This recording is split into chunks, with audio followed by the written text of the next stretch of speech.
সবাইকে সুন্দর বিকেলের শুভেচ্ছা। আমি ছাদে একটি বই নিয়ে এসেছি পড়ার জন্য। তো আমার হাতে আপনারা যে বইটা দেখতে পাচ্ছেন, এটা হচ্ছে রবীন্দ্রনাথ ঠাকুরের লেখা বই 'রাজর্ষি'। রাজর্ষি মানে তো আপনারা জানেন।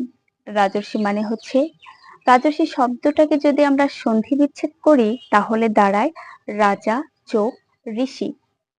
অর্থাৎ যিনি রাজা হয়েও ঋষির মতো জীবনযাপন করেন, তার রাজকীয় জীবন পরিত্যাগ করে ঋষির মতো সহজ সরল সাদামাটা জীবনযাপন করেন। খুবই দুর্দান্ত একটা বই। এই বইটা এর আগেও আমি অনেকবার পড়েছি। আর আমার একটা অভ্যাস আছে, আমি প্রতিটা বই ৩ বার করে পড়ি। প্রথমবার যখন পড়ি তখন বইয়ের কাহিনীটা জানি, দ্বিতীয়বার যখন পড়ি তখন বইটা আমি বুঝি, আর তৃতীয়বার যখন পড়ি তখন আমি ওই বইটা নিজের মধ্যে ধারণ করি, উপলব্ধি করি। বইটা আমি অনেকদিন আগে পড়ার পরও আমি এই বইটা যখন আবারও আজকে পড়তে গেছি তখন আমি দেখি যে একটা লাইন নতুন হয়ে যাচ্ছে আমার কাছে। আগে তো আমি এভাবে এই লাইনটা নিয়ে ভাবিনি। আগে আমি অন্যভাবে ভেবেছিলাম। ঠিক একই লাইন, সেটা আমি এখন অন্যভাবে বুঝতে পারতেছি, অন্যভাবে উপলব্ধি করতে পারতেছি। এই যে একটা বিষয়, এটাকে আমি কি বলবো? রবীন্দ্রনাথের একটা বিশাল ক্ষমতা বলতে পারি।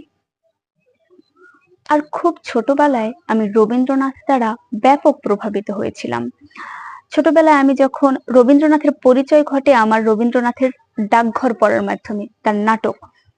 তো সে বিষয়ে অন্যদিন বলবো ডাকঘরের বিষয়টা। তো রবীন্দ্রনাথের যখন আমি কিশোর জীবনী পড়ি, হায়াত মাহমুদের লেখা, তো তখন আমি বুঝতে পারি রবি আসলে সকল কাজের কাজই, তার কোনো কাজেই না নেই।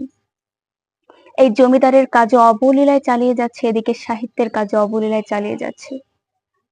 চমৎকার একটা বিষয়। তখনই আমার ভিতরে, আর তার বাড়িটা তো ছিল যেন সাহিত্য চর্চার প্রাণ কেন্দ্র।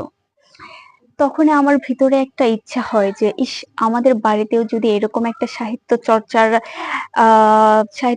প্রাণ কেন্দ্র বা এরকম যদি কিছু একটা করা যেত, তখনই আমার ভেতরের সুপ্ত একটা বাসনা জাগে এই বিষয়ে। কিন্তু পরবর্তীতে আমি পড়াশোনা হোক বা বিভিন্ন কাজে জাস্ট ব্যস্ত হয়ে পড়ে ভুলে যাই। কিন্তু এরপরে আবার যখন আমি সুনীল গঙ্গোপাধ্যায়ের সেই সময় বইটা পড়ি, ওই বইটা পড়ার পরে ওই বইয়ের প্রতিটা ক্যারেক্টার আমার কাছে জীবন্ত হয়ে ওঠে। এই মনে হয় এই বুঝি রবি এখানে বসে কবিতা লিখছে, ওই বুঝি তার বড়দা জ্যোতিরিন্দ্রনাথ নতুন একটা গান লিখে এসে সবাইকে নেচে গিয়ে শোনাচ্ছে, ওই বুঝি কাদম্বরী এখানে চুপটি করে বসে আছে, কিংবা এই বুঝি বিহারীলাল চক্রবর্তী নতুন একটা কবিতা লিখে এনে সবাইকে দেখাচ্ছে, আসর জমাচ্ছে, গল্প করছে, আড্ডা দিচ্ছে। এই